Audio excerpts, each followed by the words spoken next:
ఏమండి గ్రూప్లో అందరికీ గుడ్ మార్నింగ్ అంటే తిరిగి గుడ్ మార్నింగ్ అని చెప్పారు.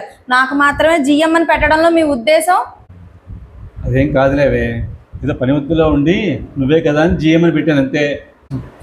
అదేం కాదు, మీరు రోజు నాకు గుడ్ మార్నింగ్ అంటే గుడ్ మార్నింగ్ అనే పెట్టేవారు. ఇవాళ ప్రత్యేకించి జిఎం అని పెట్టడంలో మీ ఉద్దేశం నాకు అర్థమైందిలేండి. నిన్న రాత్రి ఏదో ఎదురుగా ఉండి కూడా చూడలేకపోయానని గుడ్డు మొహమా అన్నారు.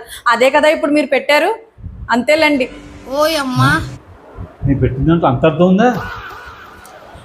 ఏమండి వంట అయిపోయిందా? ఆకలేస్తుంది, త్వరగా భోజనం పెట్టరా.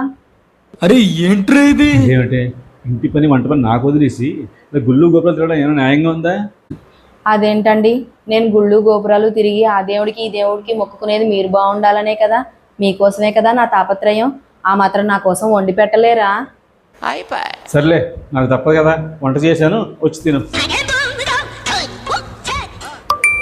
ఏమండి నిన్న రాత్రి మీ మామ నా కల్లోకి వచ్చింది తెలుసా? మా అమ్మ వస్తే నా కల్లోకి రావాలి కానీ నీ కల్లోకి రావడం ఏంటి? మీ కల్లోకి వద్దామనే వచ్చిందిట, కానీ అప్పుడే మీరు మంచినీళ్ళ కోసం లేచారని పక్కనే ఉన్న నా కల్లోకి వచ్చింది. ఏం చెప్పింది?